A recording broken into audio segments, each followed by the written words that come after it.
Glória a Deus. Vamos então dando início a mais uma aula de escatologia, né? Nós estamos retomando após uma semana de descanso aos neurônios. Mais ou menos, né? Nem tanto. Pergunta e resposta Nem tanto. semana passada foi picante também. Aleluia. Então nós vamos iniciar então, como fazemos toda a live, né? De escatologia, orando ao Senhor para que Ele ilumine o nosso entendimento, né? Que possamos compreender cada vez mais sobre esse assunto tão importante. Então, quem já está conosco aqui, eu convido para você, vá compartilhando já os links no grupo, para conhecidos, né? Que enquanto nós vamos orando e pedindo para que Deus possa estar iluminando você aí na sua casa, né? Acrescentando a você entendimento. Em nome de Jesus, eu convido você a estar fechando seus olhos neste momento, em nome de Jesus. Senhor, eu quero te agradecer pela minha vida, pela vida do Gabriel aqui. Obrigado, Deus, por cada um de nós que estamos tanto aqui, Senhor meu Deus, trabalhando pelos bastidores, quanto eu e o Gabriel aqui, Senhor meu Deus, encarregados de estar compartilhando o ensinamento da palavra, e também pelos irmãos que estão acompanhando conosco o estudo de escatologia. Peço, Pai, em nome de Jesus, para que cada um na sua casa possa receber agora um entendimento e uma capacitação do céu para compreender cada vez mais. Em nome de Jesus, eu peço que nós, ao falar da Tua palavra, possa ir fluindo o assunto. Em nome de Jesus, fluindo, Senhor meu Deus, os pontos específicos que nós separamos e cremos que são de extrema importância, né? Porque esse assunto, Pai, é muito importante e eu peço que cada um de nós possamos estar engajados. Elimine toda distração.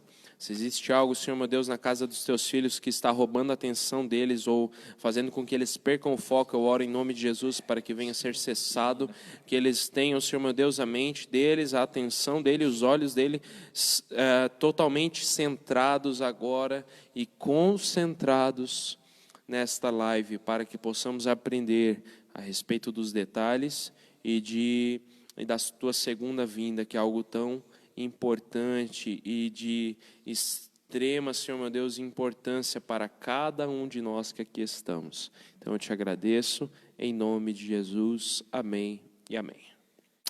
Meus queridos, você que está chegando por agora, seja muito bem-vindo, né?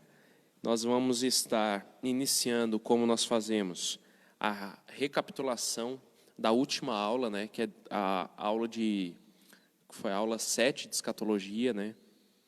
E porque semana passada nós fizemos perguntas e respostas e já vamos deixar desde já um parênteses bem aberto aqui para que você que tiver dúvidas sobre a aula de hoje anote, porque em breve, né, nós vamos fazer também mais uma live de perguntas e respostas e vai ser muito bom essa interação, porque daí as suas dúvidas serão tiradas caso elas não forem sanadas ao longo das aulas aqui. Tudo bem? Então, nós lançamos nos grupos, né? Eu postei nos grupos daqueles irmãos que estão no nosso ministério, as imagens para você estar acompanhando a recapitulação, ou caso você não consegue, né, acompanhar as imagens e a live ao mesmo tempo, porque talvez só tenha um celular para utilizar ou algo do tipo, fique tranquilo que nós vamos estar passando a teórica agora daquilo que nós enviamos, né? E também postei no Facebook do nosso ministério, né? Então, o mesmo Facebook que você está vendo a live está as imagens, caso você queira baixar depois, né? Mas é importante, essa recapitulação é mais, né, para nós trazer à tona aquilo que foi falado realmente na última aula de semana retrasada, né? Então vamos lá. O que nós aprendemos na última aula? Nós aprendemos a respeito da marcha, né, de Jesus, ou aquilo que nós chamamos também com a nomenclatura da procissão de Jesus, né, até Jerusalém. Então, nós utilizamos como base aquele versículo que fala do Oriente ao Ocidente, né? Ou seja, será visível como um relâmpago que sai do Oriente ao Ocidente e se mostra, ou melhor, no Ocidente. Assim será a vinda, né, do Filho do Homem. Então não é rápida, ela é visível porque possui um ponto de partida e um ponto de chegada, que é o que nós explicamos.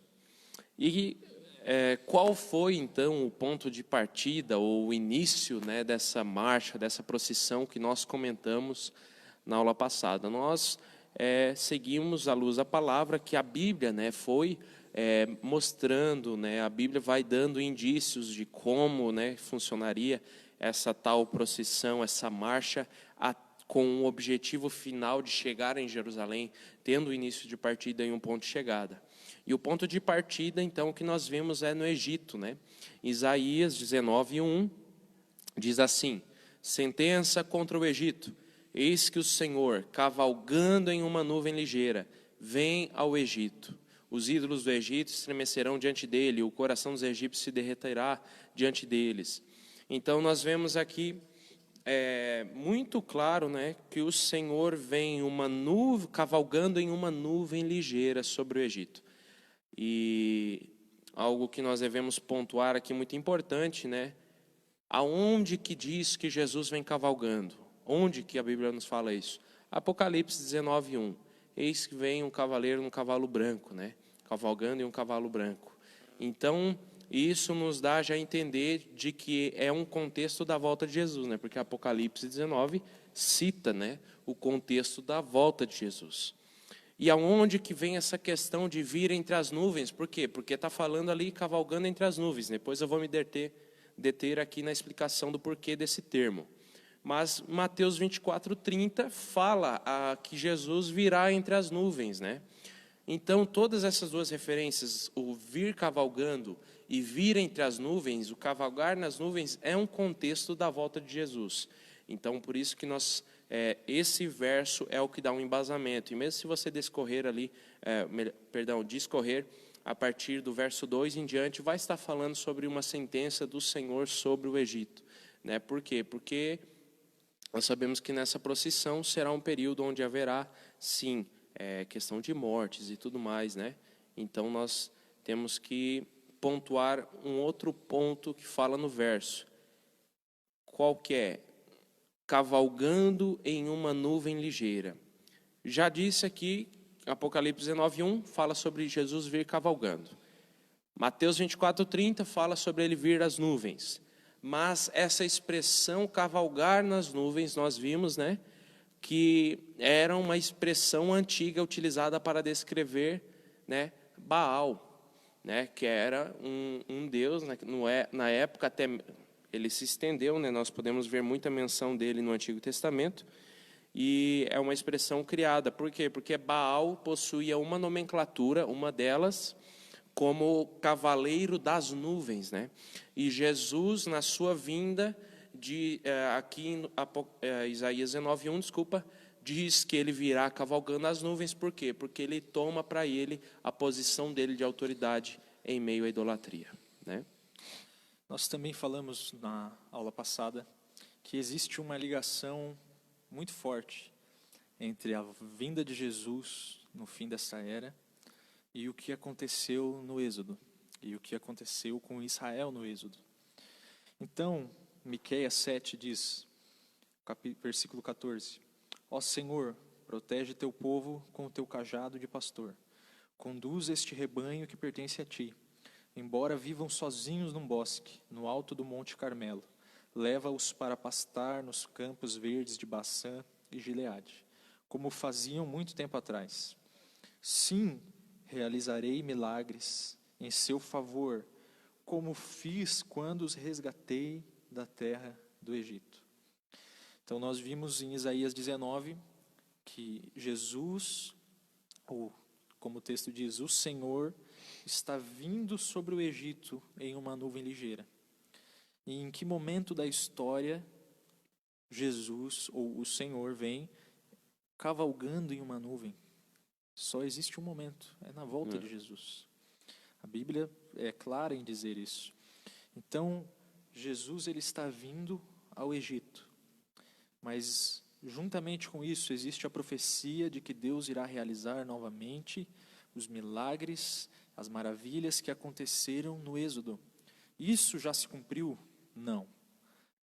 O povo de Israel, e nem mesmo nós, jamais vimos milagres como os que aconteceram no Egito sendo realizados novamente. E quando nós falamos de milagres, nós falamos de Deus descer fisicamente no Monte Sinai, nós falamos de o mar se abrir, nós falamos da proteção de Deus sobre o seu povo, nós falamos de tudo aquilo que você vai ver lá em Êxodo. Então, se Deus vai fazer novamente aquilo que Ele fez no Êxodo, isso significa que, de alguma forma, Deus vai descer novamente no Monte Sinai. Deus ele vai encontrar a terra fisicamente, novamente, no mesmo lugar aonde Ele encontrou no Êxodo. Porque esse talvez tenha sido o milagre mais espantoso de todos. Deus ali fisicamente, vários textos vão dizer que o próprio Senhor estava ali no monte, conversando com Moisés. E então nós temos aqui Monte Sinai, e depois nós temos Isaías 63, que vai dizer o seguinte, enquanto eu abro aqui, você vai anotando, ou você já tem aí Já tem as anotações. as anotações. Diz o seguinte, essa passagem aqui é a que eu mais gosto de todas. Diz, quem é este que vem de Edom, da cidade de Bosra, com as roupas manchadas de vermelho? Quem é este vestido de trajes reais que marcha em sua grande força? Sou eu, o Senhor, anunciando sua justiça. Sou eu, o Senhor, poderoso para salvar. Por que é que suas roupas estão vermelhas, como se você tivesse pisado uvas? Pisei uvas sozinho no tanque de prensar. Não havia ninguém para me ajudar. Em minha ira eu esmaguei os meus inimigos como se fossem uvas. Em minha fúria pisoteei os meus adversários. O seu sangue manchou as minhas roupas. Chegou a hora de vingar o meu povo, de resgatá-los de seus opressores. Então, é interessante porque Isaías aqui, ele está recebendo uma profecia onde ele pergunta quem é esse, ou alguém pergunta na visão que ele teve, na profecia que ele recebeu, na revelação, no caso. Quem é esse que vem de Bosra e Edom com roupas sujas de sangue? Primeiro, nós vamos destacar que Bosra e Edom é uma região ali ao sul da Jordânia, que fica logo na divisa com o Egito. Isso. Então, em que momento nós vemos também que Jesus, ou que o Messias, ou o Senhor, vem com roupas manchadas de sangue? Em Apocalipse 19, verso 13, vai dizer que o seu manto estava sujo com sangue. E esse sangue é daqueles que serão pisados pelo Senhor, daqueles que serão destruídos pelo Senhor. Então aqui nós vemos que Jesus, ele de alguma forma vem para o Egito, ele segue para a Jordânia, e nós vamos ver mais lá para frente que esse era o caminho que provavelmente o povo de Israel deveria ter feito para ir até a terra prometida. Então, quando nós falamos de fazer novamente os milagres como aconteceu no Egito, existe aqui um cumprimento talvez perfeito do que o povo deveria ter feito no Êxodo. O plano, né? O plano de Deus. Nós vamos ver em outros textos, né? Vou deixar para o Vini, para mim não me atravessar na frente dele aqui. Mais para frente fala. E logo após, então nós podemos ver claramente aqui, com aquilo que nós vimos na aula, na última aula, de que então existe um ponto de partida, Egito, Monte Sinai, Jordânia, né? Que foi o que o Gabriel acabou de pontuar, e também logo após nós podemos ver que existe um percurso, um ponto aonde é a Síria. Em Abacuque 3, do 1 ao 4, fala sobre isso.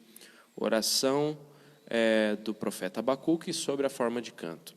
Tenho ouvido ao Senhor as tuas declarações e me sinto alarmado. Aviva a tua obra, ó Senhor, no decorrer dos anos e dos decurso dos anos. Faze-a conhecida. A tua ira, lembra-te da misericórdia.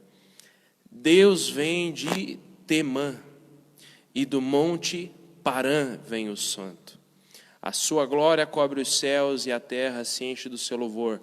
O seu resplendor é como a luz, raios brilham de sua mão, e ali está velado o seu poder. Aqui, nós já vamos pontuar também, assim como o Gabriel falou da Jordânia, Temã, como é pontuado aqui no verso 3, Deus vem de Temã. Temã, ele fica, vamos dizer assim, em uma extrema, né? Ali onde também é situado, né? Na Jordânia. Então, Deus vem de Temã e Deus se revela ali no Monte Parã, como se o que acontece? Deus vem de Temã, Monte Parã. Onde que é Monte Parã? Síria. Então, nós podemos ter uma perspectiva muito clara de que Egito, Monte Sinai, Jordânia, Síria. Então, nós podemos ver que Jesus ele está fazendo um cerco, vamos dizer assim, ao redor de Israel, né? Todos esses países são as 3 nações que fazem fronteira com Israel hoje. Justamente, é aquela que a gente até falou na aula, né? Que se a pessoa quisesse procurar só olhar lá no Maps ali, vai aparecer tudo certinho. Você vai ver que Israel está situado no meio e ao redor estão essas nações. E qual é o objetivo final? Como falamos no início, a marcha de Jesus em direção a Jerusalém, né? Então, o objetivo final de Jesus é Jerusalém. Em Zacarias 14, tem que abrir aqui, Zacarias 14, do verso 1 ao 5.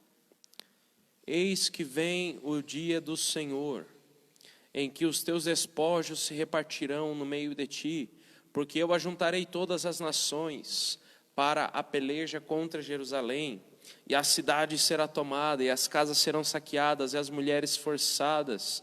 Metade da cidade sairá para o cativeiro, mas o restante do povo não será expulso da cidade. Então sairá o Senhor e pelejará contra essas nações, como pelejou no dia da batalha.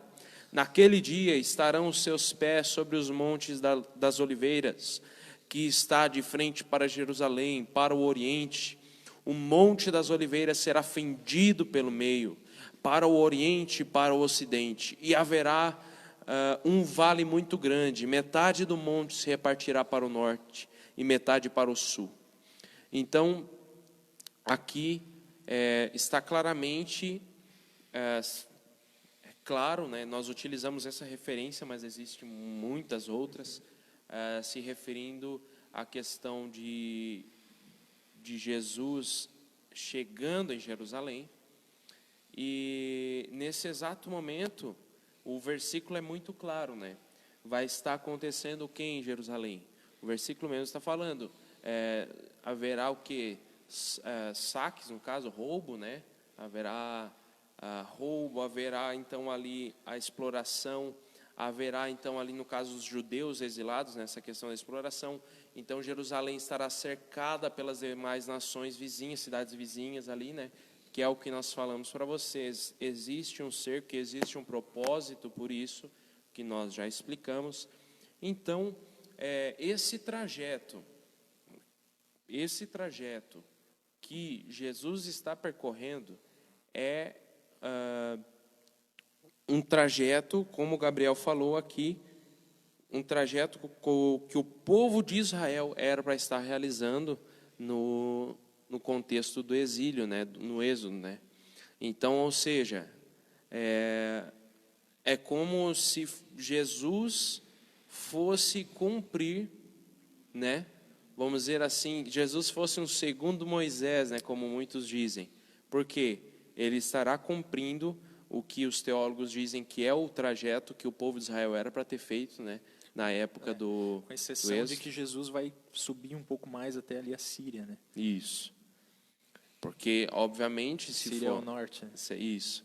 Então, fica claramente que é uma procissão, uma marcha com início Egito e destino final seria Jerusalém, né? É interessante também, quando a gente começa a ver assim, não tem como não enxergar uma semelhança com o livro de Êxodo. Porque muitas das profecias bíblicas, elas juntam o fato da vinda do Messias, e se referindo, lógico, ao que nós entendemos como a segunda vinda do Messias, como um novo êxodo sobre Israel. Então, se é um novo êxodo, aqui nós vemos que Deus vai realizar milagres como Ele fez no Egito. Na época do Egito. E aí nós vemos que o Senhor vem no Sinai, como o Senhor veio no Êxodo. O Senhor faz um trajeto parecido com o que foi feito no Êxodo. O Senhor divide um monte. No Êxodo nós vimos Moisés dividir o mar. Isso. Então, as semelhanças, e isso tudo libertando o povo, que Êxodo é a libertação. E nós conseguimos enxergar as duas partes da história, parece que se repetindo. E não só isso, mas Jesus, ele é mostrado na Bíblia como, nessa situação, como um novo Moisés, mas ele também é mostrado como um novo Davi, que seria o rei, como, enfim, Jesus, ele é o cumprimento perfeito de tudo. Seguindo aqui para nós terminarmos a nossa revisão, que já está bem grande, pelo jeito, nós vamos ver que acontece aos arredores de Jerusalém a Batalha do Armagedon, que também pode ser chamada Batalha de Gog e de Magog. Na última aula eu dei vários pontos ali que mostram que Ezequiel 38, 39 e Apocalipse 19 estão falando sobre a mesma coisa. Então, Gog de Magog é um nome dado pelo próprio Deus ao anticristo. Não significa que esse vai ser o nome dele. É um nome profético, né? E Ezequiel tem uma visão onde Deus manda com que ele profetize contra esse homem, Gog, rei de Magog, príncipe de Meseque, Tubal, e ali tem várias nações e tal. Então, acontece uma batalha aos arredores de Jerusalém. Zacarias vai falar sobre isso também, os versículos que nós lemos há pouco. Então, nessa batalha, obviamente, existem muitos mortos. É aí nesse contexto que se encaixa o texto de Mateus 24, 28, que vai dizer lá: onde estão os cadáveres, ali estarão os abutres. O verso fala sobre os mortos na batalha. E, de alguma forma, existe Deus convocando as aves, para se alimentar dos corpos daqueles que vão morrer nessa batalha. E Ezequiel 39 tem um texto muito parecido com o de Apocalipse 19, 17. É praticamente o mesmo texto, eu li na última aula. Então, acho que encerramos a nossa revisão. Isso, justamente. Então, fechamos por aqui e vamos então iniciar a aula de hoje. Então, você que está com as suas anotações, vai anotando aí que a aula de hoje, irmãos, promete, hein? Então, você pega as suas anotações, que é de extrema importância, porque nós estaremos aqui desenvolvendo algo muito importante na aula de hoje, e que, de certa forma, existe um conflito muito grande de ideias e de desenvolvimento, assim, do que crer mediante ao que estamos falando aqui. E eu quero ser sincero em dizer que tanto eu quanto o Gabriel, nós já pesquisamos muito sobre o que nós vamos falar hoje, né? É algo que, assim, que existe um conflito muito grande entre crenças sobre a interpretação real desse versículo. E eu quero dizer para você que nós pesquisamos muito e nós estamos falando aqui principalmente por nós, né? Principalmente por nós, à luz da interpretação da palavra. Então, se você não concorda com algo, você pode sim discordar, né? Porém, nós estamos aqui falando aquilo que nós cremos que a Bíblia está falando como verdade, né? Nós estamos falando aquilo que o texto está dizendo. A gente está procurando o máximo ser zelosos pela real interpretação do texto. Então, é o que nós estamos expressando aqui. Sem mais delongas, hoje nós vamos falar sobre Mateus 24, do verso 32 ao 35, aonde isso na primeira parte. Na primeira parte. E eu vou falar essa parte agora, que é onde Jesus dá o ensinamento da parábola da figueira, né? Então, vamos ler para que você entenda e tenha uma dimensão. Agora, Mateus 24, 32 diz: agora, aprendam a lição da figueira.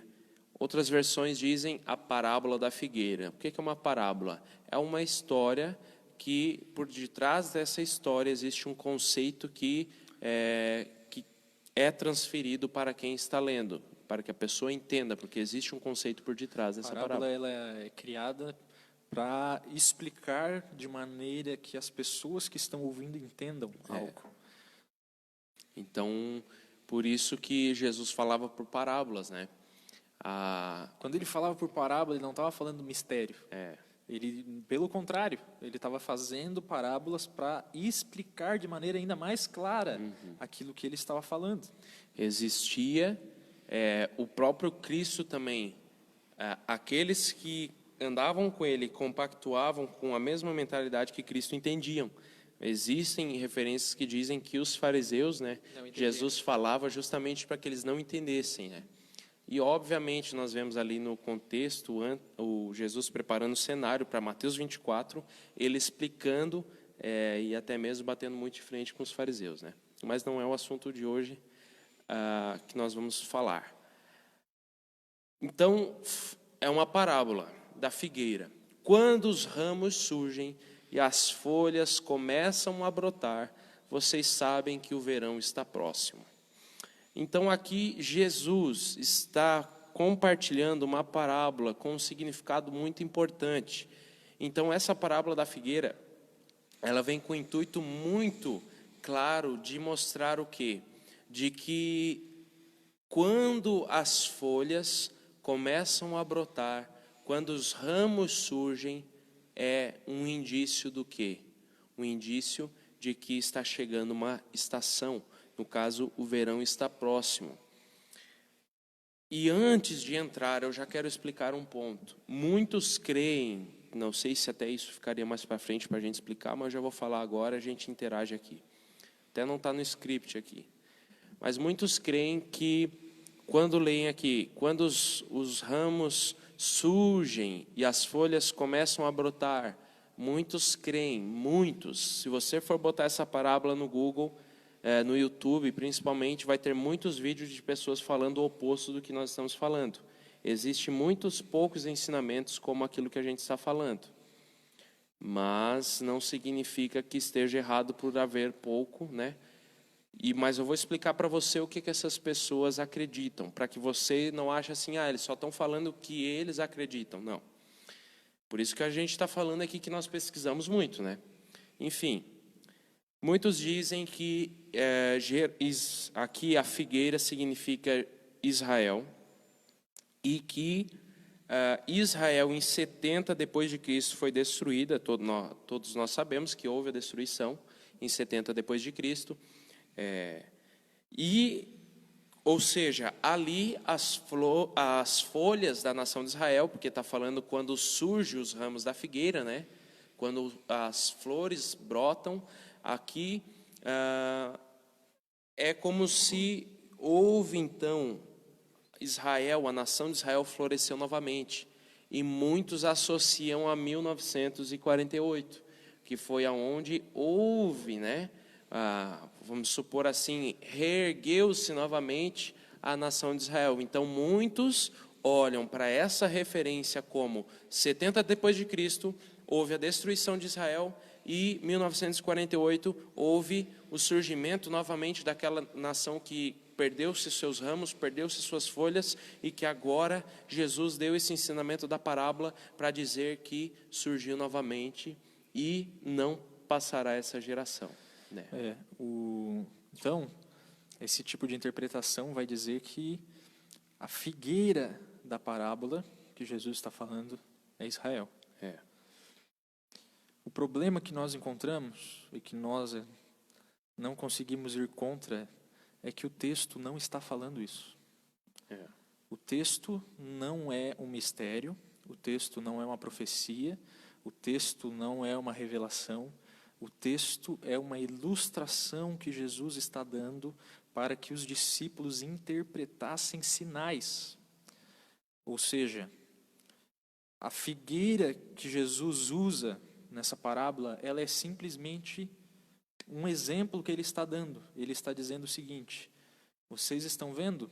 Quando a figueira surgem os ramos, você sabe que o fruto está próximo, certo? E aí a parábola continua e ele vai... Então, um dos nossos principais objetivos nessa aula, eu acredito que é esclarecer essa parábola, porque sabemos que, por haver muita colisão entre como interpretar esta parábola, nós vamos fazer uma leitura pausada dela e bem minuciosa, que você vai ver que a própria parábola em si se explica. Né?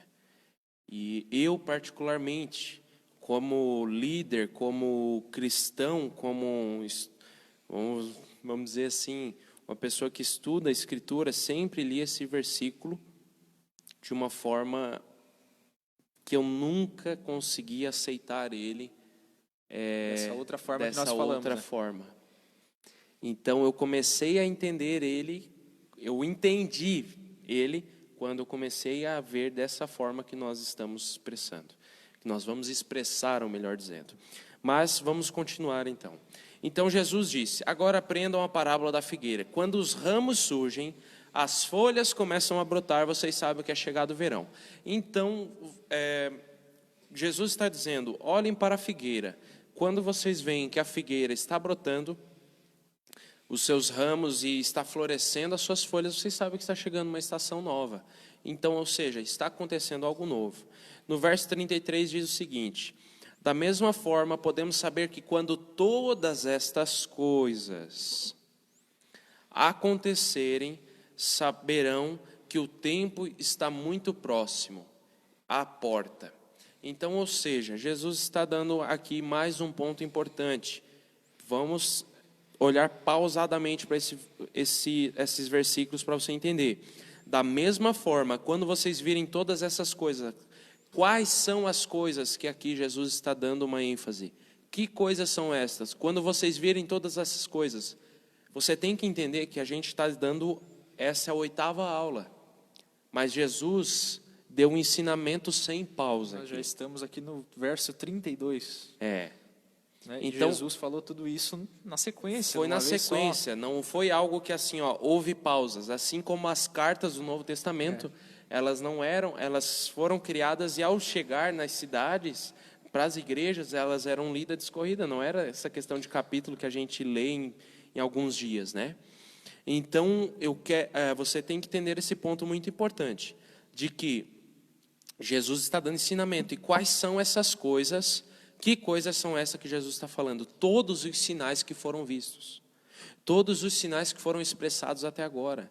Então, quais sinais são estes? Os sinais do princípio das dores, que nós vemos no início do capítulo de Mateus 24, a partir do verso 4 ao verso 14, né? E a partir do verso 15, vemos ali a descrição da grande tribulação, iniciando pela abominação da desolação, e quem estiver na Judéia, fuja, todos aqueles sinais, a potencialização do engano e por aí vai. Aquilo que nós já vimos nas aulas. A vinda do Filho do Homem. A vinda do Filho do Homem. Então, é muito claro, quando virem todos esses sinais, vocês sabem que está à porta. Ou seja, vocês sabem que já está chegando uma nova estação. Exato. Então, isso é a chave importante para o centro, vamos dizer assim, deste versículo, dessa parábola. Olha o verso 34, o que está dizendo? Eu lhes digo a verdade, essa geração certamente não passará até que todas estas coisas tenham acontecido. Irmão, isso aqui foi a maior batalha na minha mente ao ler esse capítulo de Mateus 24. Porque eu li e eu falava assim, cara, essa gente já está tudo morta, como é que não passará essa geração? Para você entender aqui o que acontece, nós vamos ter aqui pelo menos 3 formas de enxergar esse texto. Nós consideramos uma delas correta. Uma das formas é, Jesus está falando da geração que está ouvindo. Então, tudo se cumpriu em 70 depois de Cristo. Isso é uma das maneiras de interpretar. A outra maneira é, Jesus está falando da geração de 1948. Então, ele está dizendo para aquelas pessoas que elas não morrerão até que vejam todas essas coisas. Justamente. E a outra forma é, Jesus está simplesmente continuando o seu raciocínio, dizendo que aqueles que verem os sinais, independente de estar atrelado a uma geração ou não, aqueles que verem os sinais, todos eles não morrerão, sem que vejam tudo se cumprir. Sem que vejam realmente a plenitude daquilo que ele está propondo desde o início do capítulo. Então, o que nós temos que entender? A Bíblia diz que uma geração é equivalente a 100 anos, né? O que muitos... Então, se nós fazermos uma matemática básica, nós vemos que fica algo incompleto se formos pelas outras 2 vias, né? Das 3 que nós temos. Então, a única que nos resta, a partir do ponto de leitura clara, sem olharmos... sem enfeitar, sem colocar nada a mais no que está escrito. Tipo assim, o Gabriel me falou uma visão a respeito dessa parábola. A grande dificuldade minha vai ser ler ela sem olhar do ângulo que ele me falou. Então, por isso que essa era a minha luta. Eu sempre lia essa passagem, essa parábola da figueira, olhando numa perspectiva de outro pastor que eu já havia visto. Só que quando eu, com a ajuda do Espírito Santo e de mestres da palavra, que realmente se dedicam há anos, mais de 10 anos, estudando esses versos, eles trazendo algo tão simples que eu chegava a falar: como eu sou burro. Como que eu não enxerguei isso, né? Como que eu não enxergava isso? Então, por isso que eu quero dizer para você, nós temos que interpretar a palavra com a simplicidade que ela possui e com a clareza que o próprio Jesus tem o intuito de expressar. Jesus, ele está falando essa parábola não para confundir, porque qual é o intuito de ele estar respondendo a pergunta dos discípulos? Que sinais, né? Ou como acontecerá o fim dos tempos? Como será? Por que Jesus ia falar algo difícil para eles? Por que Jesus iria dizer um mistério para eles? Justamente. Eles eram os amigos de Jesus. Eles tinham feito uma pergunta para Jesus. Por quê? Porque Jesus já havia falado para eles que iria morrer, ao 3º dia ia ressuscitar, e depois iria para o Pai, e eles ficariam sem entender qual que era como que funcionaria. É interessante aqui porque nós não fizemos nada ao explicar essa parábola até aqui, nada além de ler e dizer o que está escrito. Então, de certa forma, a gente só deu uma aula de português aqui. Que a gente não falou, figueira significa tal coisa, ramo tal coisa, e geração é tal geração. Não. A gente só leu o texto de acordo com a pontuação dele e de acordo com o que ele está dizendo. E nós chegamos a essa conclusão. E esse verso 34, fala aqui então que não passará essa geração. Então, qual geração Jesus está falando aqui? A geração que vê o cumprimento dos sinais. Então, de forma resumida, vou resumir aqui para que possamos dar continuidade.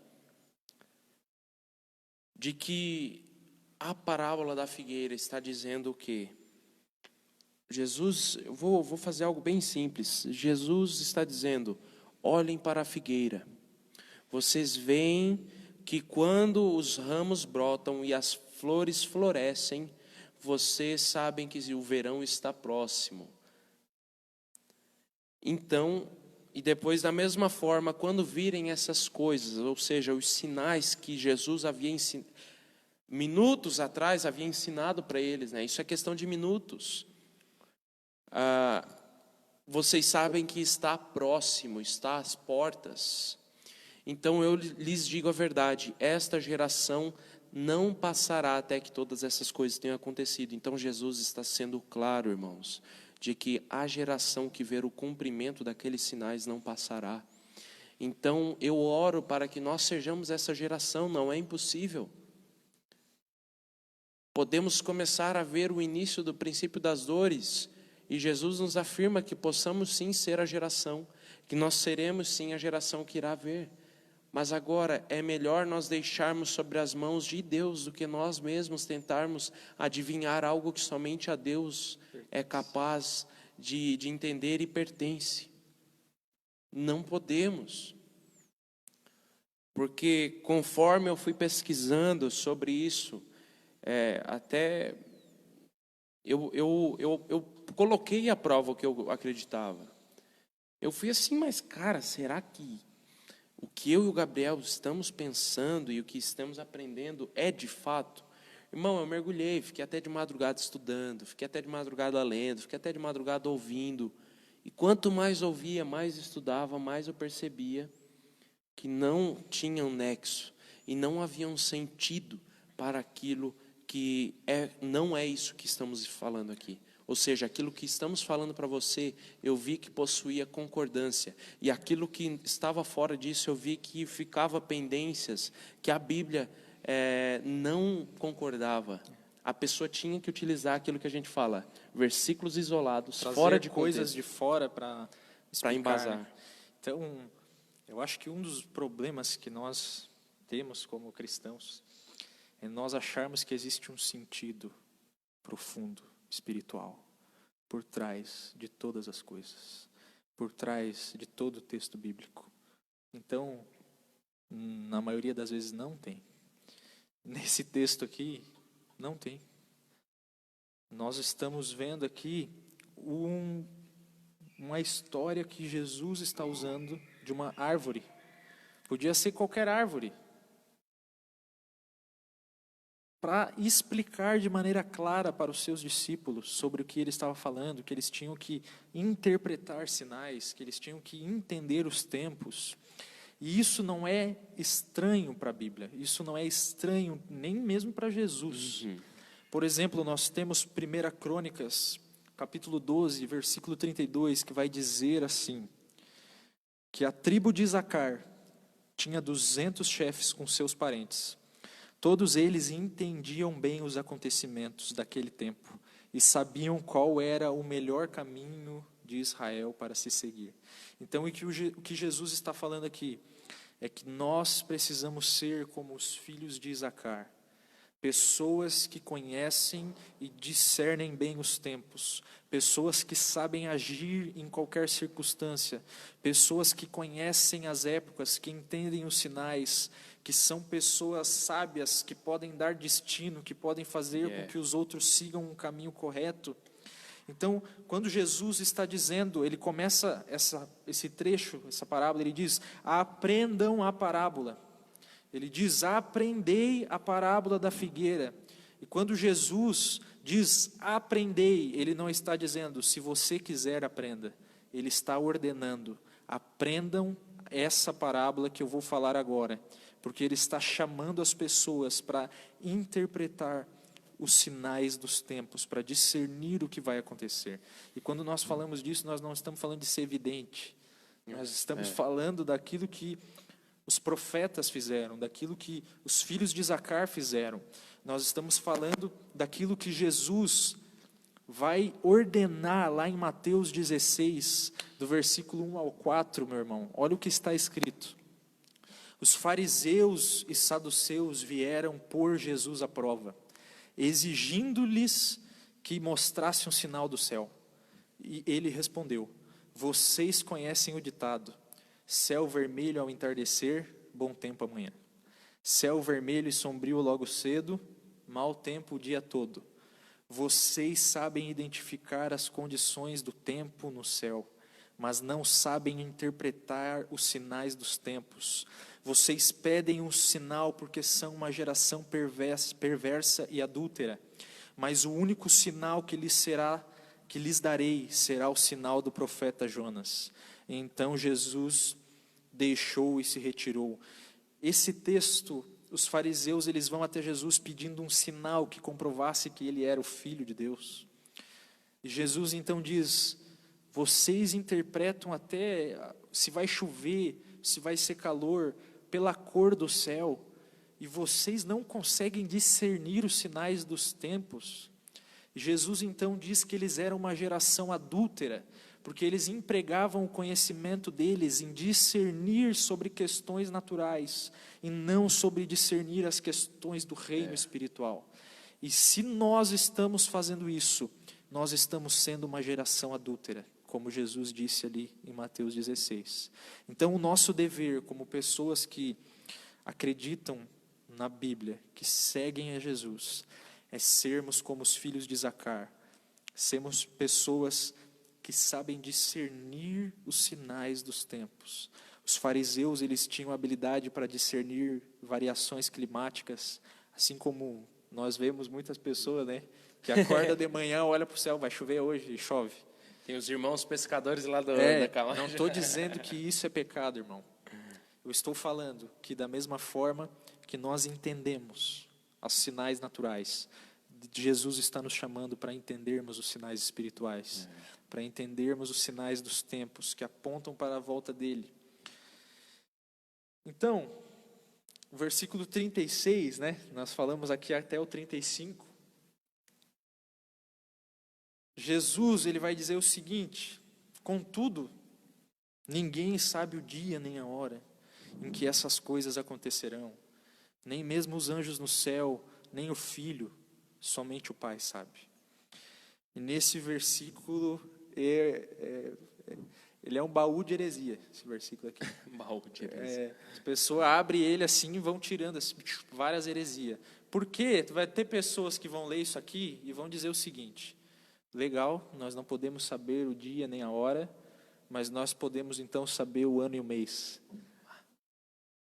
Irmão, pesquisa no YouTube, ou melhor, nem perca seu tempo. Ou perca, não sei, se você ficar curioso, pesquisa. Você vai ver pessoas dizendo isso. Então, é isso que está dizendo esse versículo? É óbvio que não.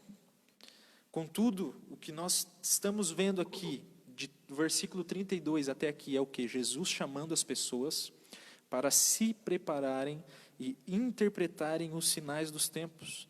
E quando Jesus diz: ninguém sabe o dia nem a hora em que essas coisas acontecerão, nem mesmo os anjos no céu, Jesus está alertando ainda mais para nós estarmos preparados para esses dias. Nós somos chamados para estarmos preparados, por mais que não vamos jamais saber o momento exato. Você está entendendo? Parece até um paradoxo. Jesus nos chama para interpretar os sinais dos tempos, mas nós não somos capazes de saber o dia exato. Não somos.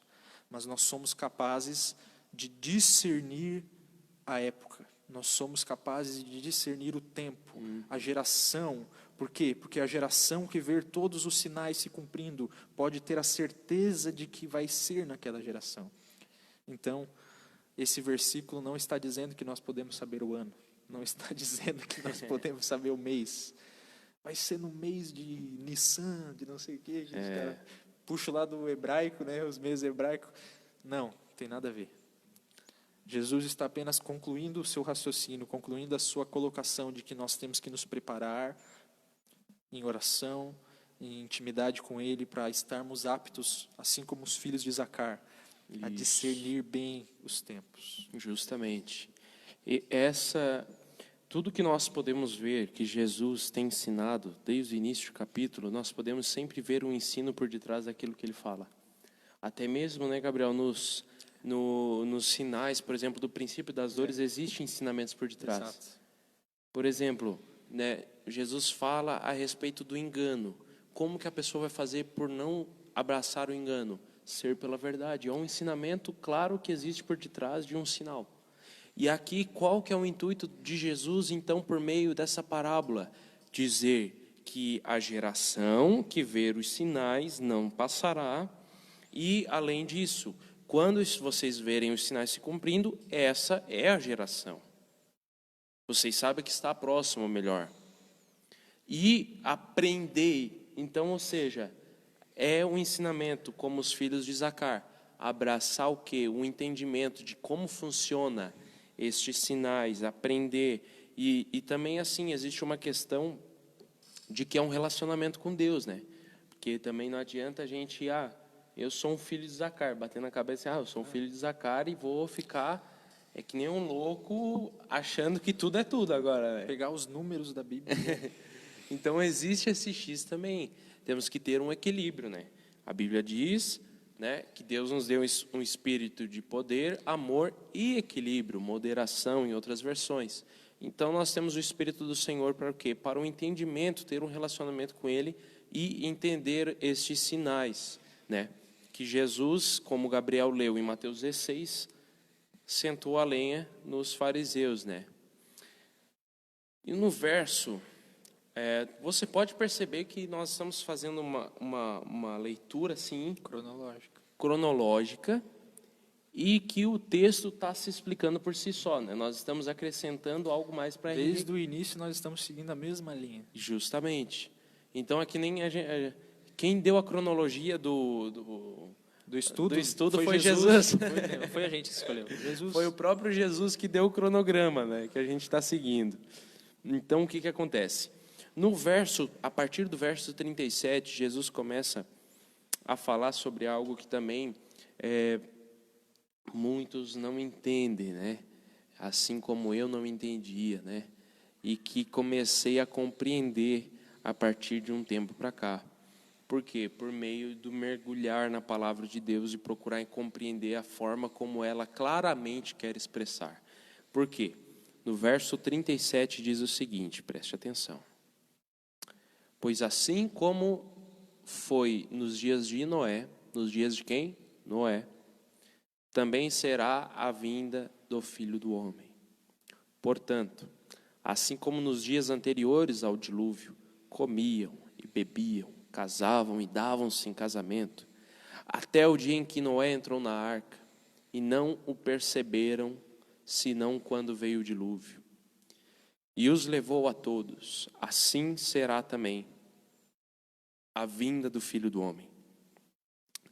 Então 2 estarão no campo, um será tomado e o outro deixado. Ou seja, em outras versões, um será levado e o outro deixado. 2 estarão trabalhando no moinho, uma será levada e outra deixada. Portanto, vigiai, porque não sabeis em que dia vem o Senhor. Irmãos, muitos, eu acredito que... Vamos seguir primeiro por aqui. Tá, vamos falar no final. Então vamos começar então pelos pontos que nós estabelecemos aqui para não dar spoiler do futuro, de instantes. Irmãos, nós botamos aqui para que você entenda. Jesus disse o quê? Porque assim como foi nos dias de Noé. Então Jesus está fazendo menção a Noé, Antigo Testamento. E aqui Jesus está dizendo que a vinda dele será como nos dias de Noé. Então nós queremos fazer você meditar em como funcionavam os dias de Noé, além do que os versículos ali estão falando, né? Comiam, bebiam, davam-se em casamento. Muitos vão dizer, mas então não pode casar, então não pode comer mais, não pode, né, mais beber. Não é isso, irmão.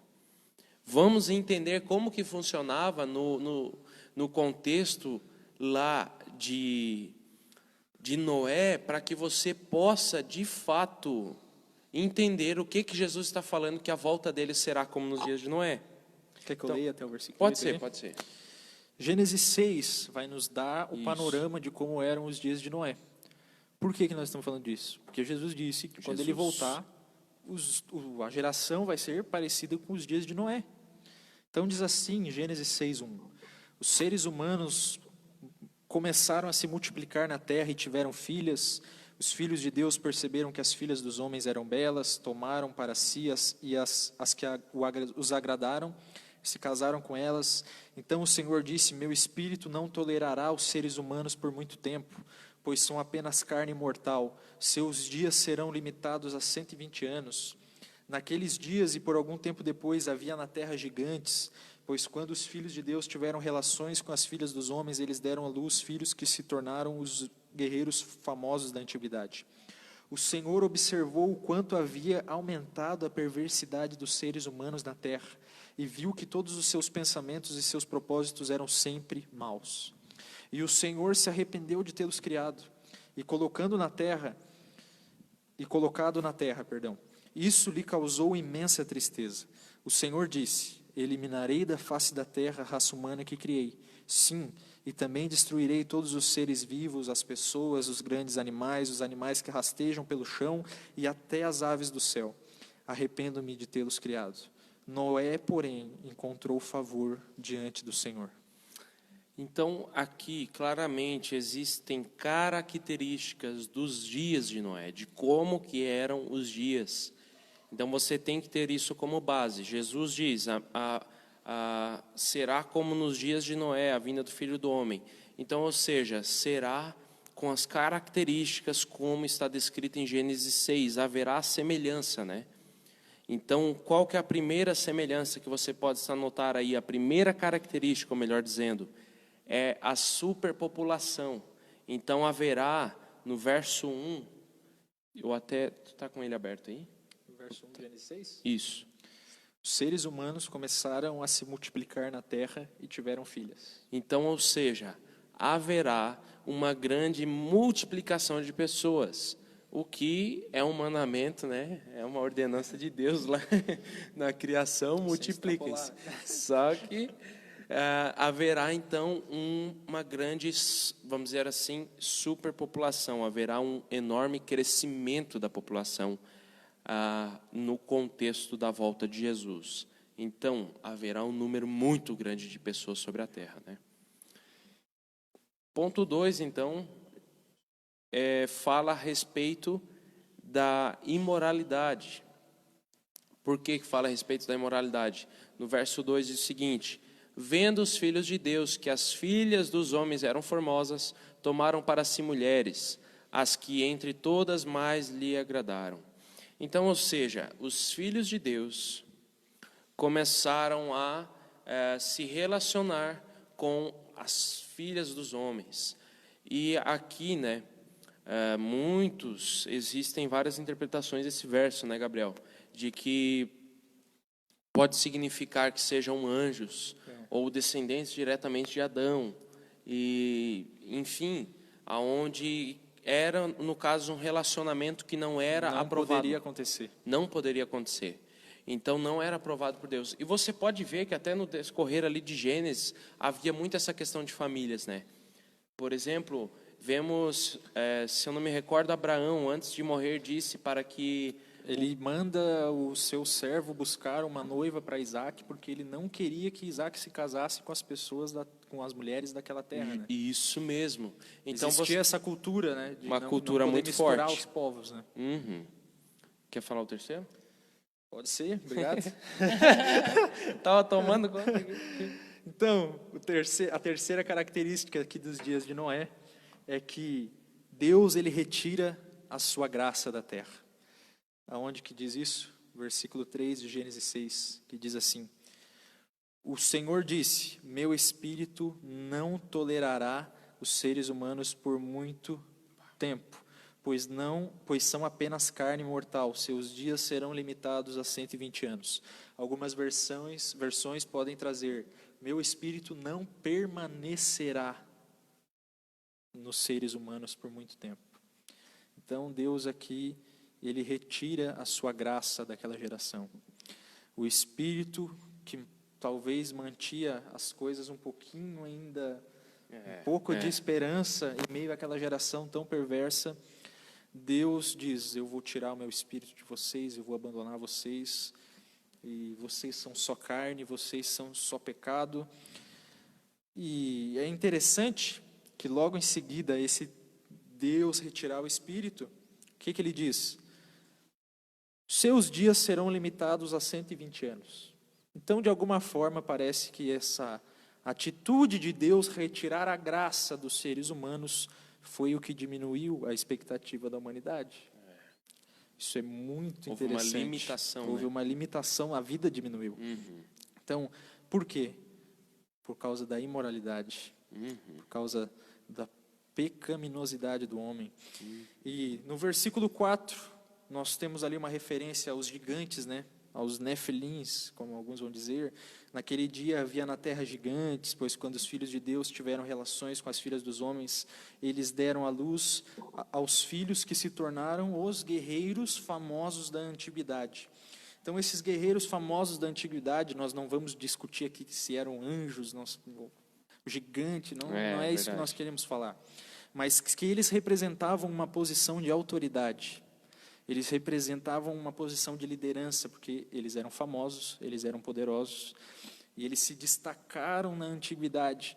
Então, provavelmente, e de acordo com o que está dizendo todo o contexto, essas pessoas não eram heróis. Esses guerreiros da antiguidade não eram pessoas boas. Eles eram governantes, eles eram autoridades perversas.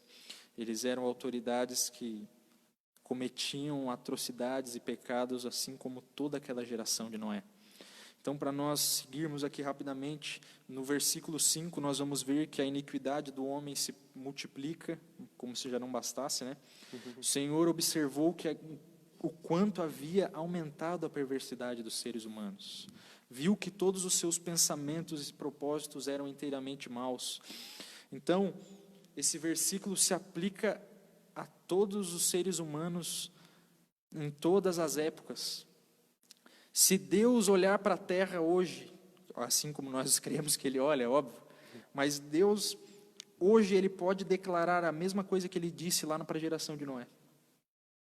Assim como na geração que passou, Ele poderia olhar e dizer: vocês são inteiramente maus. Por quê? Porque o ser humano é inteiramente mau. O ser humano, a sua natureza é pecaminosa. As motivações do coração humano são naturalmente ruins e pecaminosas. Então, no versículo 6, nós vamos ver que Deus, Ele se entristece com tudo isso que Ele vê. Ele vai dizer: o Senhor se arrependeu de tê-los criado e colocado na terra, e isso causou-lhe imensa tristeza. Deus se arrependeu, houve um pesar no coração de Deus por ter colocado o homem na terra. E, irmãos, aqui está dizendo que Deus se arrependeu. Não sei, a gente não pesquisou o que essa palavra aqui significa no original, no hebraico. Mas eu quero que você pense que esse arrependimento não é o arrependimento que eu e você temos quando pecamos. Não é o arrependimento que nós temos quando fazemos algo errado. Irmão, é Deus. Deus ficou tão triste pela postura que os seres humanos estavam tendo naquela geração, que ali Moisés declara, escrevendo Gênesis, que Deus se arrependeu de tê-los criado. E tudo isso culmina no quê? Se Deus não estava gostando do que Ele estava vendo, Ele é Deus e Ele pode fazer o que Ele quiser. Então Ele disse: eu vou eliminar da face da terra toda essa raça humana que criei.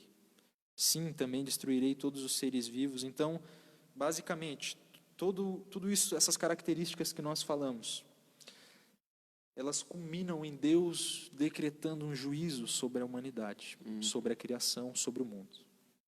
Totalmente o oposto de Gênesis 1 e 2 a respeito da criação, né? Onde Deus olhava para tudo que criou e disse, e Deus viu que o que havia feito era bom. E quando criou o homem, Deus disse que era muito bom. Então não era só bom, mas era muito bom.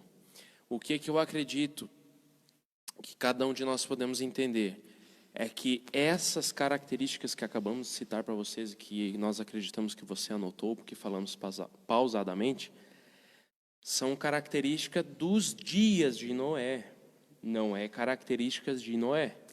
Exatamente. É importante enfatizar, isso é característica dos dias de Noé, a qual finaliza no verso 7, por último, que tem um resultado final, um juízo, que é o dilúvio. Tá? Então, para você entender. E agora nós vamos entrar num ponto que é as características de Noé, da pessoa do Noé. A pessoa de Noé. E eu vou ser sincero para vocês que antes de entrar aqui no que nós planejamos, eu preguei em Araranguá, no domingo retrasado,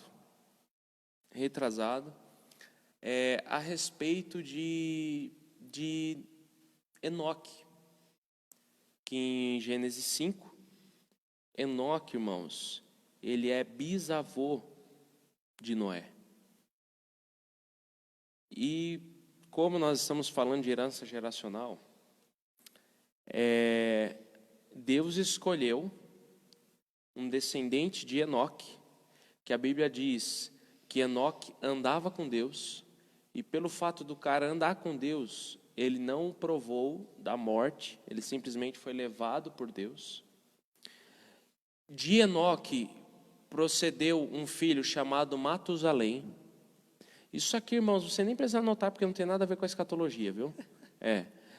Mas procedeu Matusalém, que era o cara que viveu mais anos nessa terra, né? Que possuiu a maior longevidade na terra. De Matusalém veio Lameque, e Lameque foi pai de Noé, a qual você vai ouvir agora as características de quem foi Noé. Então entenda, de um bisavô que foi temente a Deus e andava com Deus, veio Noé, que foi o escolhido por Deus para salvar a humanidade. Isso é muito forte. Eu não sei se você está entendendo o que eu estou querendo falar aqui, mas isso é muito forte. Dentre toda uma superpopulação, como nós vimos, Deus escolhe um homem que era o único correto. É o que nós vamos ver aqui. Então vamos lá. As características de Noé. Noé foi uma pessoa, então, que está representando aqui, pelo que Jesus está querendo falar, né, Gabriel? Uma pessoa que preparou um caminho para o Senhor. Porque nós podemos ver claramente de que Noé foi escolhido por Deus para estar criando a arca, e as pessoas até mesmo não viam, o sentido naquilo que ele estava gerando, pois ele estava sendo obediente a algo que o Senhor falou. Então, isso já é um ponto muito importante. Mas a primeira característica que nós vamos destacar é em Gênesis 6, no verso 8, que diz que Noé tinha graças aos olhos do Senhor. No verso 8, porém Noé achou graça diante do Senhor. Então, aqui no verso 8, Noé, em meio a toda uma geração depravada, toda uma geração imoral, aonde as iniquidades haviam se multiplicado, aonde a perversidade havia tomado conta da população, da superpopulação, de milhares e milhares, aonde descendentes haviam se corrompido, aonde as famílias haviam uma mescla, desobedecendo a ordenança de Deus e aquilo que era aprovado aos olhos do Senhor. E Noé foi salvo, porque ele era uma pessoa diferente na geração dele. Então ele foi alvo da graça de Deus, o Senhor o alcançou. Então, para você que crê que a graça só começou a funcionar depois da obra da cruz, entenda, desde a criação, desde Gênesis, a graça do Senhor já é expressa principalmente sobre Noé. E também podemos fazer uma menção muito leve aqui de Adão e Eva, né? Porque poderia ter tudo sido consumido, mas a graça de Deus estava sobre aqui Noé, então. Deus, ele sempre dá um jeito de redimir, né? Justamente. Por quê? Porque existem planos, né? Existe um roteiro. Adão e Eva pecaram, Deus deu roupas para eles. A humanidade se corrompeu, Deus escolheu Noé. As nações se corromperam, Deus escolheu Abraão. Então Deus, ele está sempre resgatando. E vou dar continuidade aqui, então, no verso 9, fala mais uma característica. Então, a primeira característica, Noé tinha graça aos olhos do Senhor. No verso 9, fala, eis a história de Noé. Está falando da pessoa de Noé. Noé era homem justo e íntegro entre todos os contemporâneos.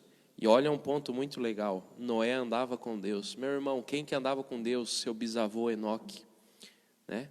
Então, você que está acompanhando meu raciocínio aí está entendendo.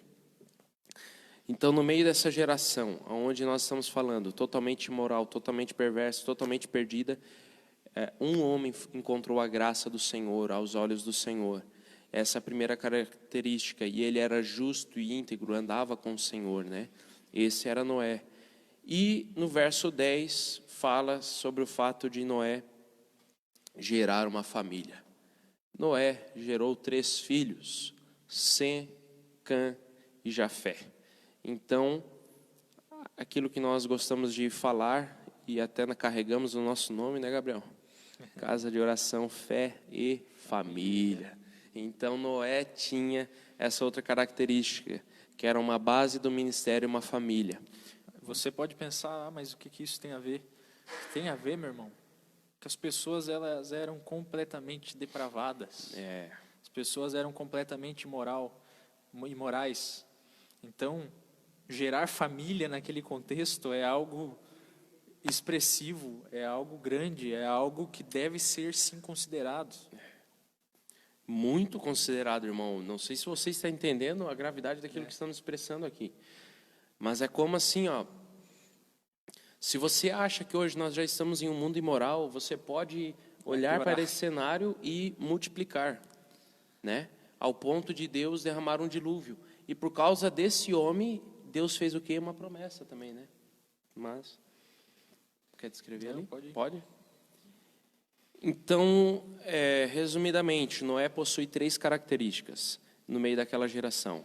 Ele se encontrou com a graça de Deus, ele andou com a justiça e retidão, era justo e reto, e ele possuía uma família, ele era o sacerdote do lar. Irmãos, aqui em Hebreus 11:17, também fala algo muito importante a respeito de Noé. Deixa eu achar aqui, irmãos. Hebreus 11:7. Está aí? Está errado aí a referência. É 11:7? É 11:7. Tá, Hebreus 11:7. Pela fé, Noé construiu uma grande embarcação para salvar sua família do dilúvio. Ele obedeceu a Deus, que o advertiu a respeito de coisas que nunca haviam acontecido. Pela fé, condenou o resto do mundo e recebeu justiça que vem por meio da fé. Então, irmãos, palavra importante, fé. Pela fé e obediência a Deus, Noé construiu a arca para a salvação de toda a sua casa. Porque Gênesis 7:1, o que o Senhor está falando, né? Noé, entra na arca, tu e a tua família, né? Então, ou seja, por meio da fé, Noé construiu aquilo que o Senhor havia dito para ele fazer, meio sendo contrário a tudo que ao seu redor, os seus contemporâneos, como a Bíblia diz, ele estava sendo ao contrário. Ele não deixou, não negociou o fato de obedecer a Deus e caminhar sobre fé, né? Então, é muito semelhante porque Noé, ele se preparou, ele percebeu algo que nunca tinha acontecido. Nunca havia chovido sobre a terra. E Jesus, ele traz essa figura de Noé, não é à toa. Ele diz que os dias que ele voltar serão parecidos com os dias de Noé. Então, até aqui nós demos um panorama completo sobre o que Jesus está falando. Jesus está falando sobre os dias de Noé. Quando o Filho do Homem voltar, será como no tempo de Noé. É o que diz a Bíblia. Então, nós vamos ler o texto aqui mais uma vez, para nós então explicarmos o que Jesus está dizendo. Agora nós vamos meio que explicar uma parábola, né? Que nem da figueira. Quando o Filho do Homem voltar, será como no tempo de Noé. Nos dias antes do dilúvio, o povo seguia sua rotina de banquetes, festas, casamentos, até o dia em que Noé entrou na arca. Não perceberam o que estava para acontecer, até que o dilúvio veio e levou a todos. Preste atenção, levou a todos. Assim será a vinda do Filho do Homem. 2 homens estarão trabalhando juntos no campo. Um será levado, o outro será deixado. 2 mulheres estarão moendo cereal no moinho. Uma será levada e a outra será deixada. Portanto, vigiem, pois não sabem em que ocasião o seu Senhor virá. Então, Jesus ele está dizendo aqui, prestem atenção, porque no dia em que eu voltar, a terra estará semelhante aos dias de Noé. Comiam, bebiam, davam-se em casamento, até o dia em que Noé entrou na arca. Então você tem que fixar na sua mente que o contexto do que Jesus está dizendo é dias de Noé. E falando agora sobre o texto, muitas pessoas vão usar esse texto para defender o arrebatamento secreto. Está vendo ali, está dizendo que uma pessoa será levada, a outra deixada. Então vai desaparecer, então é um rapto, então as pessoas vão desaparecer. Nós estamos aqui hoje para dizer para você que o texto não está dizendo sobre isso. Já também engatam aquela questão de que será rápido e de que será no Vamos abrir e pegar fechar de olhos. vários textos que nós já falamos aqui, que não significam o que muitos falam, e esse aqui junto, para embasar, né? Porém, irmãos, existe aqui um elemento que é algo que vem de surpresa, né? Não perceberam até o dia em que Noé entrou na arca. Então, o que veio de surpresa nos dias de Noé? Que é o que Jesus está falando. Salvação? Arrebatamento? Não. Juízo de Deus. Aquilo que veio de repente nos dias de Noé foi o juízo de Deus. Então, o texto, essa própria história que Jesus está contando está dizendo. Se você ler pausadamente, você vai ver. Diz ali, não perceberam o que estava para acontecer, até que veio o dilúvio e levou a todos. E mais para frente vai dizer que 2 homens estarão trabalhando juntos no campo e um será levado. Então, nos dias de Noé, o que levou as pessoas? O juízo, o dilúvio. Então, 2 homens estando no campo, um será levado. Está dizendo que essa pessoa vai ser levada pelo juízo de Deus. Está dizendo que essa pessoa vai ser consumida de surpresa pelo juízo de Deus. O contexto da passagem inteira é dias de Noé. Nos dias de Noé, quem que foi levado? Jesus está dizendo ali. Foram levados aqueles que estavam fora da arca. Noé e sua família foram deixados. Então, no contexto dessa passagem, ser deixado é a parte boa do que Jesus está falando. Ser deixado significa que você foi preservado do juízo de Deus. Justo. Ser levado significa que você foi pego de surpresa pelo juízo de Deus. Então, nos dias que antecedem a volta de Jesus, que serão dias parecidos como os de Noé, as pessoas serão levadas de repente pelo quê? Pelo arrebatamento? Não. Pelo juízo. Noé, ou seja, o justo, aquele que nós devemos ter como nosso espelho para vivermos diante de Deus de maneira justa, ele foi deixado. Quem foi levado foram aqueles que estavam corrompidos. Ser levado é a parte ruim do verso. Ser deixado é a parte boa do verso. Então, Jesus ele vai terminar essa colocação dele alertando mais uma vez as pessoas sobre a vigilância. Aquilo que sempre falamos. Jesus vem com um ensino claro, simples, franco, transparente e com muitos conselhos. Uma enxurrada, né? Falando no contexto de dilúvio, uma enxurrada de conselhos. Essa foi boa, cara. Gostou, hein? Uma enxurrada de conselhos. Então, irmãos, Isaías 62 fala a respeito sobre os vigias sobre o muro, né? Deixa eu abrir aqui em Isaías 62 enquanto você vai anotando.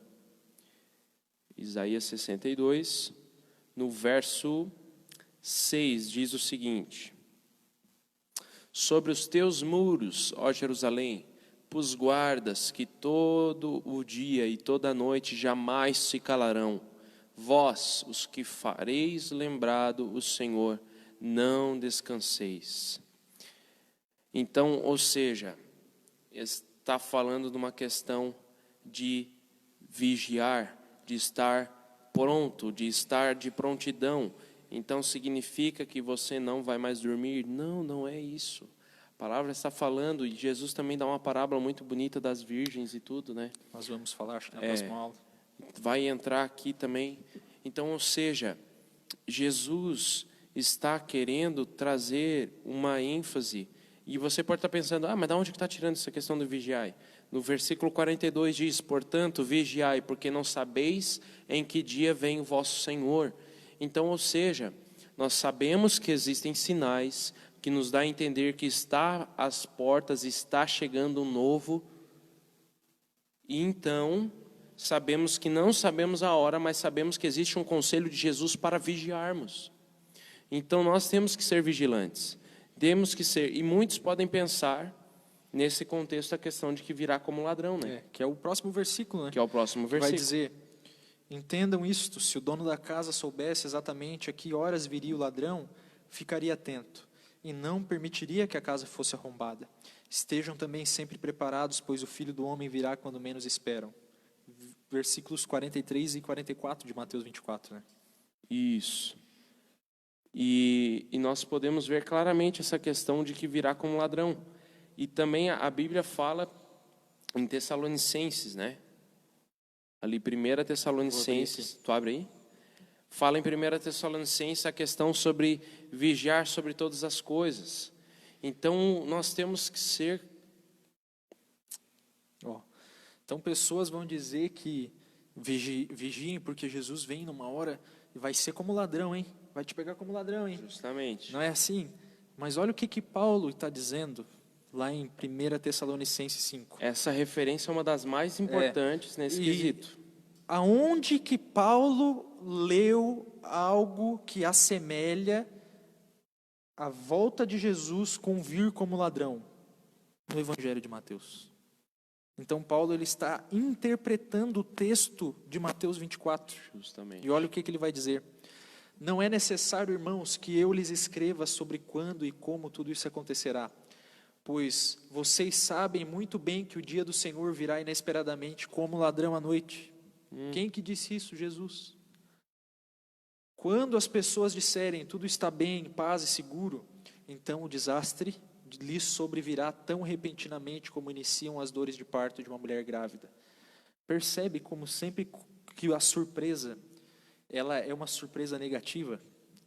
A surpresa ela é sempre algo que pega as pessoas de maneira negativa em todos os textos que você lê a respeito disso. Por quê?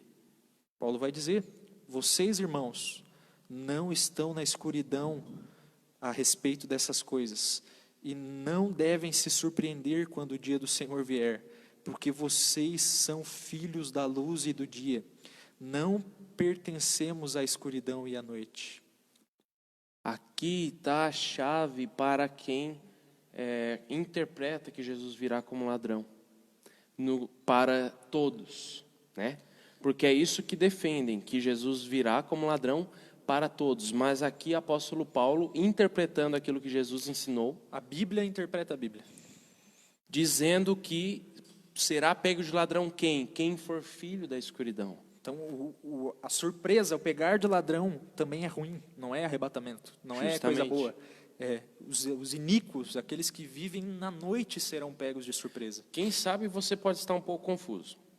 Então, vamos deixar claro isso aqui. Esse ensinamento de Jesus sobre os dias de Noé não está se referindo a arrebatamento. Está se referindo a um juízo de Deus. Por quê? Os dias de Noé, quem foi levado? As pessoas foram levadas pelo quê? Pelas águas do dilúvio. E quem foi deixado são e salvo? Noé e sua família. Você está entendendo? Acho que está mais claro. Então, Jesus fala, portanto, vigiem. Por que vigiar? Por quê? Porque Jesus diz que ele virá como ladrão. Mas então você pode pensar, mas então significa que mesmo eu sendo de Deus, ou Você pego de surpresa? você pego de surpresa, mesmo eu estando debaixo da autoridade de Deus, buscando a Ele, você pego de surpresa? Não. Não, irmão. Porque Paulo está dizendo que não somos nós.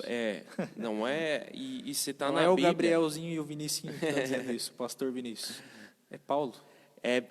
Essa é a questão, de que nós temos que entender que virá como ladrão sobre aqueles que estão na escuridão, que não estão à luz da palavra e caminhando sobre o entendimento como os filhos de Zacar, sobre o entender os sinais do fim dos tempos, não procurar entender o dia, a hora, o sapato do anticristo, ou seja o que for, não, mas aqueles que zelam pelo evangelho e, além disso, que fazem o evangelho vivo e real em testemunho sobre suas vidas. Exato. Uma mensagem de arrependimento, um zelo pela obra da cruz, um zelo pelo arrependimento, não negligenciar o ensino. Sabe, irmãos, um desabafo sincero, mas quando nós vemos, às vezes, pessoas deixando coisas tão bobas, cara, abalar a fé delas, aonde que está o alicerce, né, o fundamento dessas pessoas? Então, o que eu digo para você? Pode ter 5.000 pessoas dentro de uma igreja. Nem todas as 5.000 serão salvas. Porque nem todas que estão dentro da igreja estão caminhando sobre a luz. É uma realidade. Não é porque eu estou ouvindo um pastor num púlpito, né, Gabriel? Não é porque eu estou cantando músicas e Yeshua, só tu és santo, belo e não sei o que eu vou ser salvo, irmãos. Está até digitando sozinho aqui o notebook. Seu varão. Então, nós temos que entender que isso não me torna santo e isso não me faz caminhar sobre a luz. Por quê? Jesus desceu a lenha nos fariseus de que eles, com os lábios, declaravam coisas bonitas e belas, mas o coração deles era cheio de perversidade e de desejos enganosos. Então, o que torna impuro não é o que entra, mas é o que sai. Jesus também falou sobre isso. É verdade. Nossa. Então, irmãos, nós temos que entender um princípio muito importante. Temos que caminhar sobre a luz. Né? Se você acha que nós falamos muito sobre se preparar na aula de hoje, porque você não viu a aula que vem. Porque a partir disso aqui, Jesus ele vai dar uma série de parábolas e todas elas significam a mesma coisa. Já estou dando spoiler. Se preparem. Janela da graça abriu. Abriu. Se preparem, porque vocês que não se prepararem, vocês vão ficar. Vai dar ruim para vocês. Botando medo aqui, irmão. Botando Suspense. Hein, irmãos? Então, esses 2 versos tu vai querer ler também? São versos, se você quiser anotar para ler depois, Marcos 13, versículo 33 ao 37, vai falar novamente sobre a importância de vigiar, que nós podemos discernir a geração, sim, que Jesus virá. Porque Jesus ele está até aqui dando caminhos para discernirmos exatamente a geração. Nós não podemos saber o dia exato, não podemos. Mas por tudo que Jesus falou até aqui, nós podemos discernir a geração em que Jesus virá. E quando é geração, parece ser algo específico, mas não é algo abrangente. Né? É algo... Muitos podem pensar, é só os jovens. Não, nós estamos falando sobre um período de tempo longo, de 70, 60 anos, né? Então, Lucas 21, 34 e 36, Lucas 21 também é o sermão, o mesmo sermão de Mateus 24. Fala também a mesma coisa de Noé também, vai falar sobre Noé também, fala sobre Ló, que nós acabamos não falando hoje. Então, lá vai alertar para que nós venhamos cuidar de nós mesmos. Nós precisamos que o nosso coração se mantenha sóbrio, longe da devassidão, longe da embriaguez. Quando eu falo embriaguez, não é só de vinho, não, irmão. Tem pessoas que são embriagadas de si mesmas.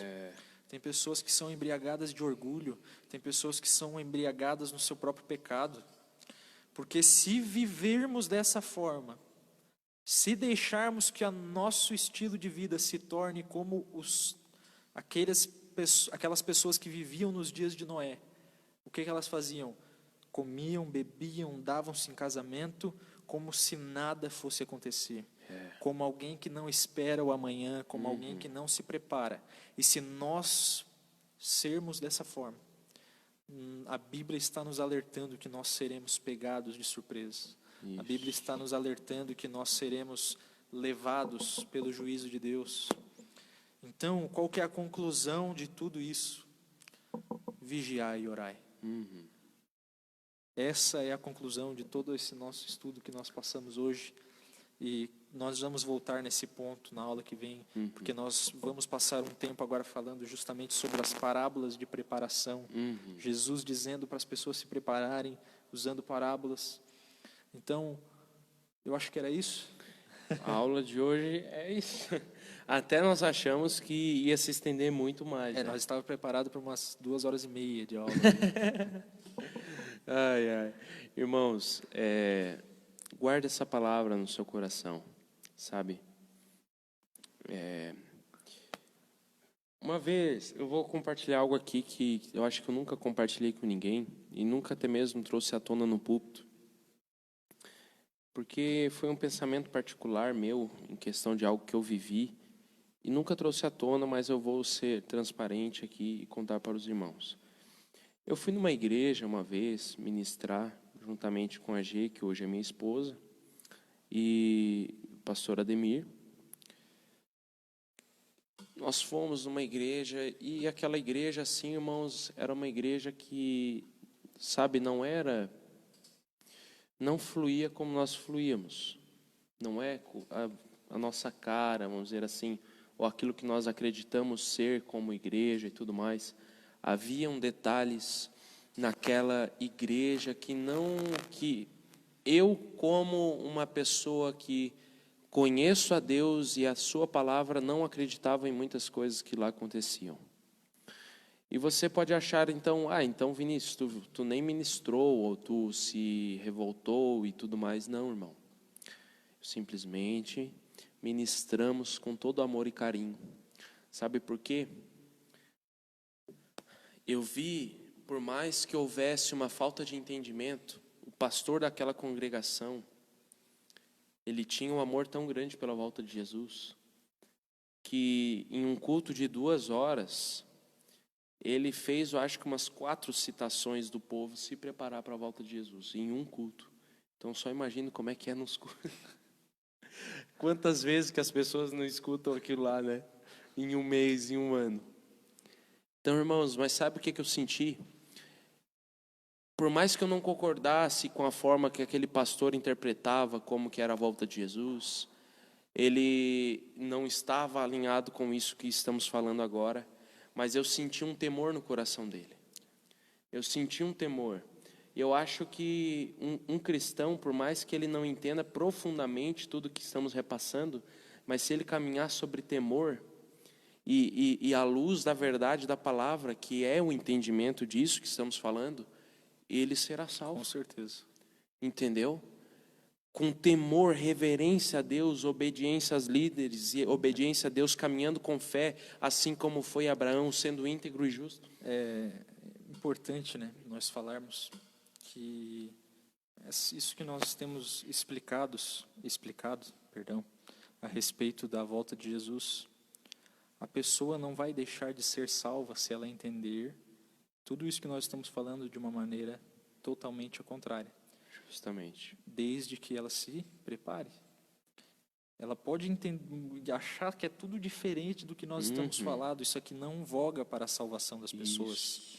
Mas se ela tiver um coração sincero, uma vida de devoção diante de Deus, em santidade, em preparação, ela com certeza vai estar lá conosco. Então, é importante você não achar que nós achamos que as pessoas só vão para o céu se concordarem com tudo aquilo que nós estamos falando. De maneira nenhuma. De maneira nenhuma. Assim como eu hoje, tendo o entendimento que nós estamos tendo, Gabriel, eu imagino esse pastor e eu sinto que ele vai ser salvo, mesmo não olhando do ângulo que nós olhamos. Por quê? Porque eu sinto nele um temor de Deus. E era um homem ungido. Era um homem que tinha entendimento da palavra e que o temor que ele tinha por Deus a respeito da volta de Jesus, de se preparar, era tão grande que ele transferia para a congregação dele, entendeu? Então, por mais que não houvesse todo esse ensinamento que nós estamos repassando, eu sentia, hoje, eu analisando, eu me lembro dele, e eu penso assim, poxa, ele não tem todo o entendimento, talvez, quem vê assim, escuta eu falando todo o entendimento, quem vê assim, nós somos os entendidos, né? Não é isso, irmãos. Mas me refiro no sentido assim, pode ser que ele não tenha tamanha profundidade que nós estamos conseguindo, tendo o privilégio de ter, mas ele vai ser salvo da mesma forma, creio eu, se de fato ele perseverar naquilo que ele é. Amém. Então é isso que nós estamos expressando para você. Então você pode conhecer pessoas que não têm acesso a esse conteúdo que você está tendo, que nós estamos expressando. Não significa que aquela pessoa não vai ser salva. Se ela se preparar, se ela perseverar em santidade, fiel ao Senhor, obediente, por aí vai, em fé, ela vai ser salva. Então, meus irmãos, que passar disso vem do maligno, né? Não temos mais o que falar aqui. O que preparamos para a aula de hoje é isso. Tudo que pensamos em expor é isso. E creio que foi uma aula que rompeu barreiras, creio eu, sinto no meu espírito isso, que abriu o entendimento de muitas pessoas. Tem dúvidas? Anote, meus queridos, anote para que possamos responder no próximo perguntas e respostas. E acredito que é isso. Vou pedir para o Gabriel estar orando agora para encerrar, então, para nós finalizarmos. Senhor Deus poderoso, nós te louvamos, Pai, te agradecemos por tudo que o Senhor tem derramado sobre nós, por tudo que o Senhor tem revelado a nós, por tudo que o Senhor tem derramado sobre as nossas vidas. Eu te peço, Senhor, que nos leve mais profundo em Ti, que nos leve a um lugar de mais intimidade contigo. Eu te peço, Senhor, que os frutos, Pai, desses ensinamentos que estamos passando, sejam pessoas mais voltadas para a devoção a você. Sejam pessoas mais voltadas para a preparação das suas vidas para o dia da sua vinda. Sejam pessoas que se atentam aos sinais dos tempos. Sejam pessoas que se atentam a o que o Senhor está fazendo para se preparar e poder corresponder a você da maneira certa. Eu te peço, Senhor, que em nome de Jesus, Tu esteja derramando um senso de urgência sobre os nossos corações, um senso de que o Senhor está próximo, um senso de que a Tua vinda está mais perto do que nunca, porque se existe algo que é verdade é que amanhã o Senhor estará mais perto do que estava ontem. É verdade. Então, Senhor, nós queremos viver com isso vivo nos nossos corações. E nós queremos, acima de tudo, que o assunto da volta de Jesus não seja algo que apenas agregue no nosso conhecimento, mas que transforme a nossa vida, que transforme o nosso caráter, que transforme o nosso interior. Em nome de Jesus, eu oro e te agradeço, Pai, por tudo. Amém. Amém, meus queridos. Deus abençoe sua vida. Que Deus nos conceda saúde para que semana que vem possamos estar aqui novamente. Amém? Amém. Glória a Deus. Amém.